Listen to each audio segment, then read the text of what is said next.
Accountability is not the same thing as punishment. Punishment is about imposing a penalty, whereas accountability is about making the standard real. If you're saying somebody's lazy, that seems something that doesn't come with a solution. You are lazy. Well, okay, I guess I'm just lazy. Whereas the other approach seems to be like, this is one instance where you didn't meet the standard. This is what we expect to happen next time.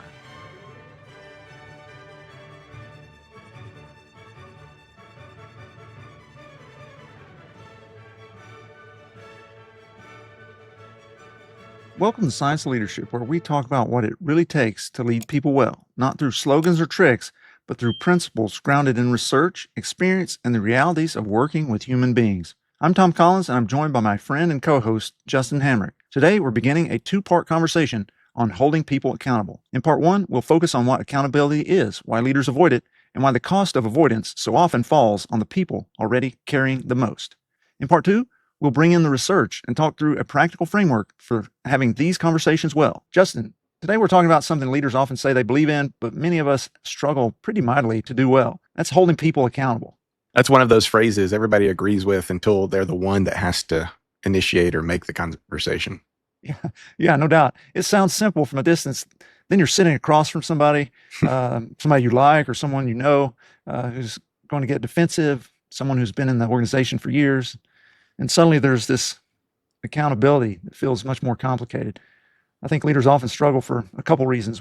One's obvious. They don't want to have the difficult conversation. They see this shortcoming, but they don't know what to do about the situation or, the discomfort, naming it, calling it out.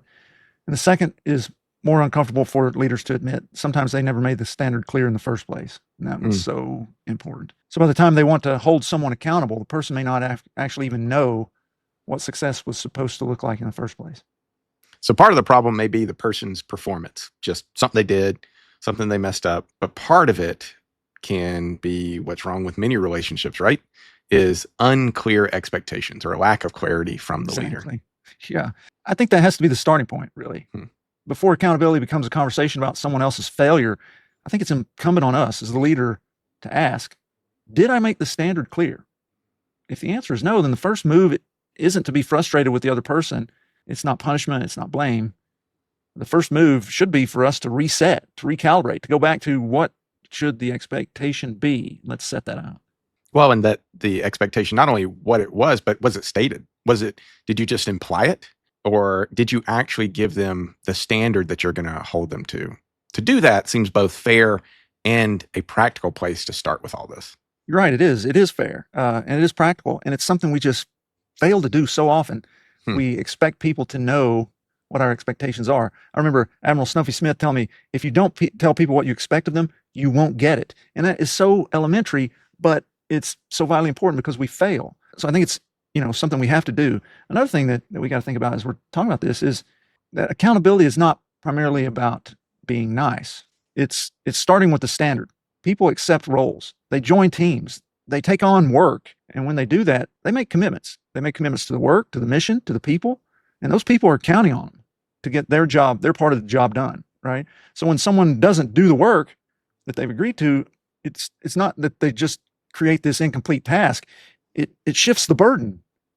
It erodes the trust. It asks other people to absorb that responsibility, that duty, that cost. And that's why I think accountability is really an act of leadership and responsibility. It's how leaders help people honor the commitments that they've made to the work, to the mission, and to the team. And when the leaders don't do that, the work still has to go somewhere. Like if you haven't made the expectations, the standard, whatever you want to call it, extremely clear, then it's going to fall on the shoulders of someone else. Someone else is going to have to do it. You're exactly right. The work doesn't just vanish, it doesn't disappear. It may get delayed, it may get neglected, it may get done poorly, but often it ends up being handed to someone else. And very often that someone else is the high performer, right? I mean, it's the person everyone knows will get the job done. That's one of the reasons this episode, what we're talking about, matters so much, because of the repercussions of failing to keep people accountable. Accountability is not only about correcting underperformance, it's also about protecting those people who are already carrying the organization. So today we're going to talk about what accountability is, why leaders avoid it, why it matters so much, and how to do it in a way that is clear, direct, humane, and responsible. Justin, when you hear the phrase holding people accountable, what do you think many leaders hear?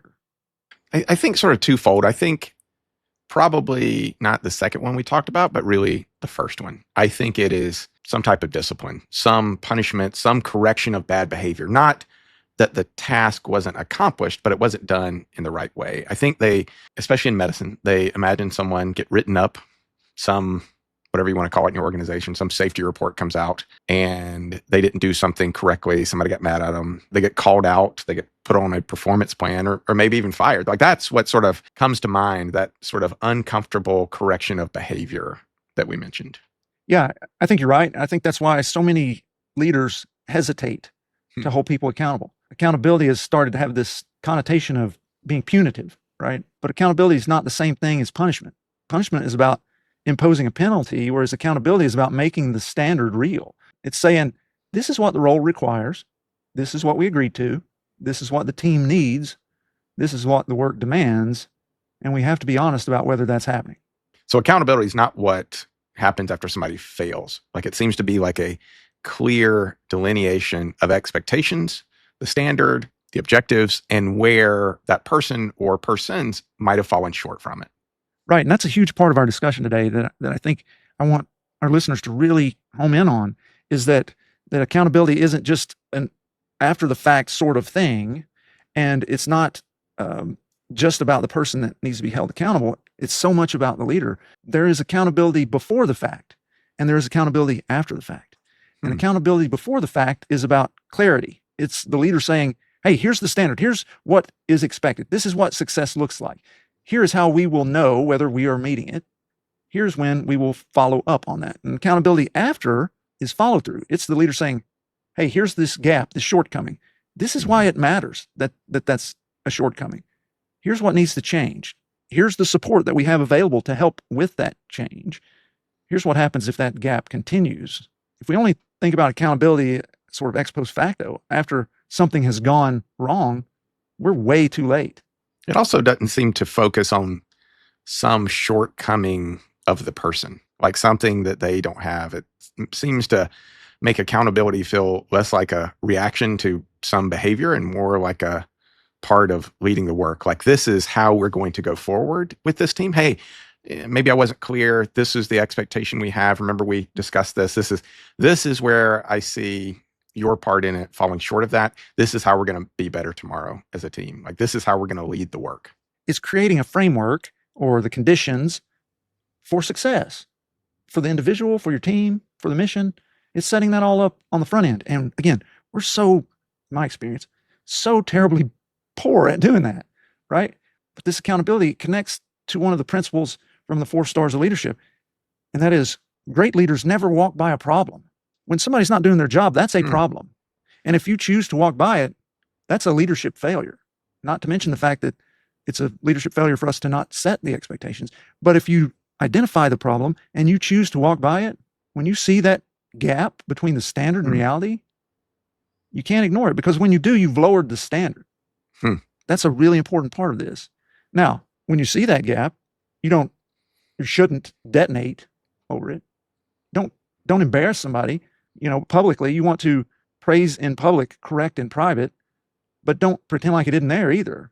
Address it early, directly, constructively. Again, when you see a problem, address it. Let me pause here for a second and remind our listeners that my book, The 4 Stars of Leadership, is now available on Amazon, Barnes & Noble, and essentially all online outlets. It's getting rave reviews, and I'm certain you will find it not only informative, but also inspiring. So I hope you'll order your copy today. Now let's get back to this interesting conversation. Well, there's got to be times where people just need grace, right? They're having a bad week. It's unlike them. Something that happens at home. They miss something they would normally not miss, or their behavior seems out of the norm for them. Is that the same thing? Like, do we have to address everything?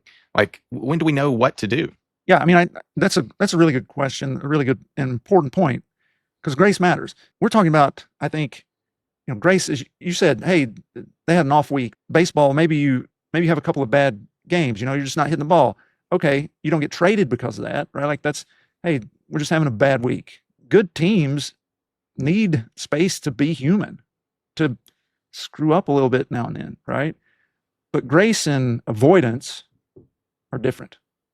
Grace says this person had a bad day, messed up on this one thing, or this person's facing something unusual, or this was a mistake they're willing to learn from. Avoidance, on the other hand, is, hey, this is a pattern.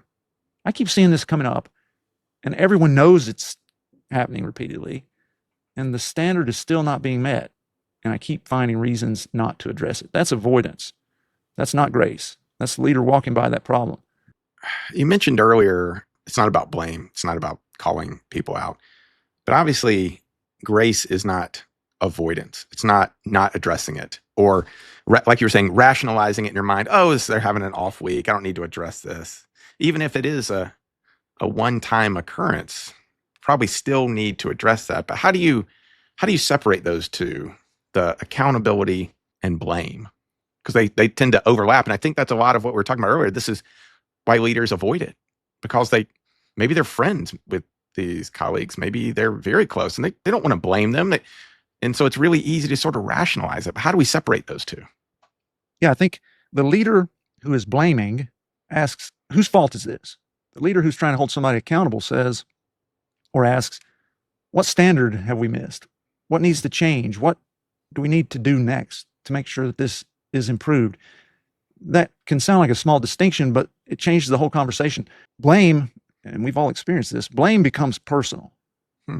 Accountability is typically specific, and it's more directed at action than personal. When somebody says, you're lazy, you did this because you're lazy, that's personal, right? You're unreliable.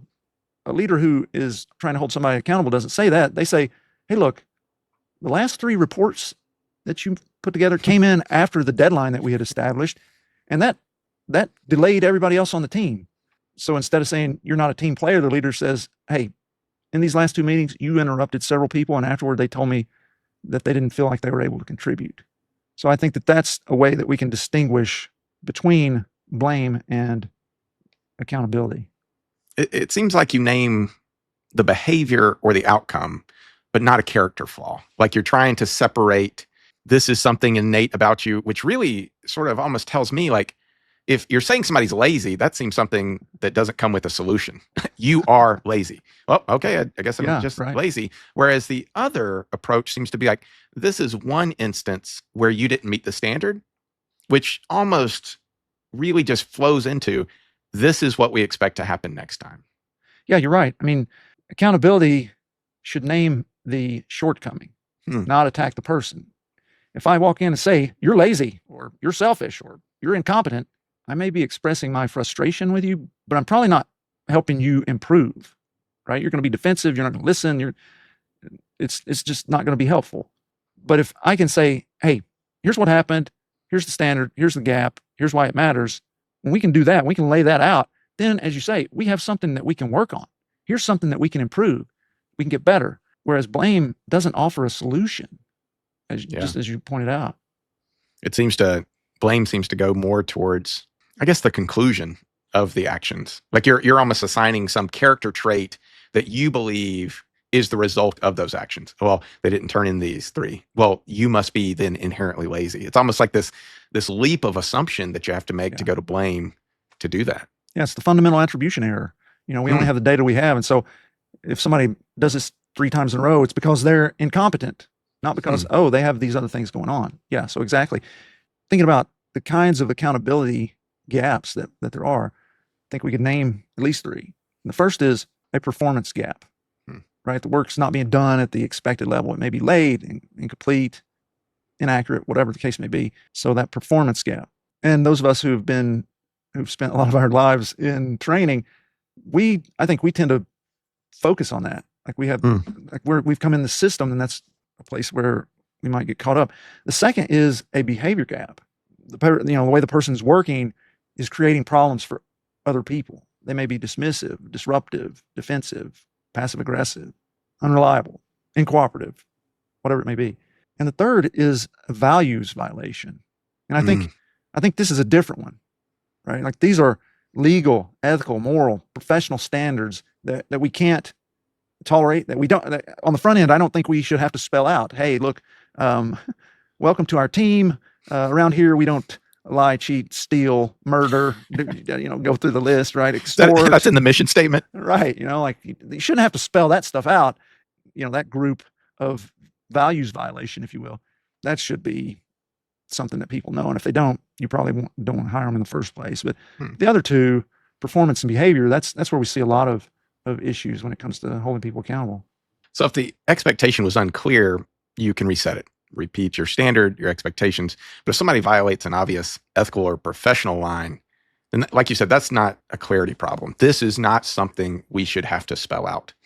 Like any company, most companies would have that as like, listen, this is our bottom foundation of what we consider to be a good human. That doesn't need to be spelled out. Yeah, if someone falsifies documentation, mistreats a patient, harasses a colleague, behaves dishonestly, we don't need to say, well, maybe I should have been clearer. As you say, some standards are foundational.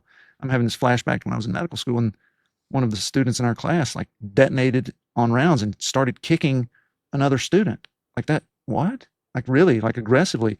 Hey, we got another line of work for you. It's not in medicine, right? Many accountability problems are not that clean. They're ordinary but meaningful gaps. Someone's missing deadlines. They're not following through. They're causing problems with other people, failing to carry their share of the weight. In those situations, we have to examine our own clarity. Have we been clear before we move to correct folks on things? I think leaders commonly fail with regards to this, accountability concept in three ways. As I was just hitting on, the first is failure of clarity. As I said, people can't meet a standard they haven't been told or don't understand. We got to make that clear. The second is a failure of courage. This is a hard one. The leader identifies the shortcoming, but avoids the conversation. I can't tell you how many times I've seen that. The third is a failure of follow through. The leader talks about the standard, but nothing changes because there are never consequences. Some of these seem to have gray areas almost, where maybe your own work ethic would be one way, or your own standard, and maybe there's two ways to do it. But if you really want to create a culture, if you really want to create a standard that is exceptional, the third one seems to be where teams learn what the real standard is. Well, okay, I guess, how they did it's fine. I wouldn't want, as the leader, for them to have done it like this. I think our standard is here. But if you ignore that one, you are indirectly telling them what the real standard is, because what you allow is the standard. Right. And if you tell a standard or mention a culture, but you never return to it, you didn't set a standard. You made a suggestion. And teams notice that. They know whether real deadlines matter, whether real sort of expectations are, where professionalism matters, or what the quality of their work means. They know whether one person can keep falling short while the high performers end up having to keep up the slack for them. And over time, that team learns what the leader actually tolerates instead of what they actually say. Especially then. Yeah. If the leader says the right things, but tolerates the opposite, those words are hollow. The message becomes the standard is optional, or, hey, some people don't have to carry their share. Or, hey, if you're dependable, if you get the job done, we're going to load you up with more. That just breaks people down, makes them feel disrespected. It makes them feel like they're being mistreated. It's a really negative situation, all because perhaps the leader's too chicken to actually hold somebody accountable who's not meeting the standard. It's interesting. I think with any boundary, and I don't mean to say that people on teams are like children, but in a lot of things, parenting and leadership have some very similar traits. And if I tell my kids that this is the standard, this is how we're going to behave, this is how things will occur in the house, but there is no consequence to when they do it, then was it really the standard? It's like a dog with an invisible fence. If they are running towards where you've put up these little flags and are saying where this invisible fence is, and there's no consequence, there's no checking as they get close to it or cross it, then what are they to learn? Well, the fence isn't actually here. The boundary isn't here. The expectation is not here. In every relationship I've ever known, unclear expectations are almost always at the center of why it fails. Just unclear communication. And I think that's what really matters. But let me push on from this from the perspective of the leader who is uncomfortable with accountability, because I do agree that that's one of the really failures in this. It's not usually recognition that the standard wasn't achieved or that, I didn't even know that it's more of, I've got to do something about it. And a lot of people get into leadership positions because they are likable. Yeah. They are people pleasers. And this really goes right into the face of that trait. They may say, well, I'm not trying to be harsh. I don't want to rock the boat. I don't want to hurt the person. I don't want to damage that relationship. But avoidance of establishing that is so detrimental. Yeah. I mean, I can understand wanting to be the nice guy, right? I mean, you want people to like you, and that can be a tremendous trap, if you will, for leaders sometimes. I can certainly understand that. These kind of conversations, I've had to have a number of them. They can be awful. You don't look forward to them. They can make you anxious. They can make you feel guilty. You may worry about, how's this other person going to take this? Are they going to be embarrassed? Are they going to be defensive? How are they going to act? And if you're not exquisitely careful, you can really damage that relationship. So I don't want to minimize the emotional, psychological burden of this situation we're talking about, but discomfort's not proof that the conversation is wrong. Your feelings about the conversation shouldn't be your guide. Sometimes discomfort is simply the cost of responsible leadership. Avoiding accountability, it may feel kind in the moment. I think that a lot of times we tell ourselves that. Yeah, that's how we rationalize being kind, right? Here, by not holding them to the standard. But I think the reality is it's exactly the opposite. It's deeply unkind. It's unkind to the person because you let them keep failing without telling them the truth. It's unkind to the team because you allow one person's failure to become everyone else's burden. And it's unkind to the mission because everybody, the work, everything you're trying to accomplish suffers because this person isn't doing their job. I think that's a really true point that most of us probably avoid in trying to be kind or avoiding hard conversations or avoiding the meat of feedback. It's actually unkind. It doesn't, like we've said before, we want to be better tomorrow than we are today. You're keeping that from them. If a person's drowning and you're the only person that sees them drowning, are you not going to throw them a life preserver? And that's a hard but important distinction. Avoidance can feel like grace or mercy, but it actually isn't. And when leaders avoid accountability, they're not being neutral. They're actually declaring something. They're transferring the consequences of their avoidance onto other people. And most often the burden lands on the people who are already doing the most, what you call the high performers.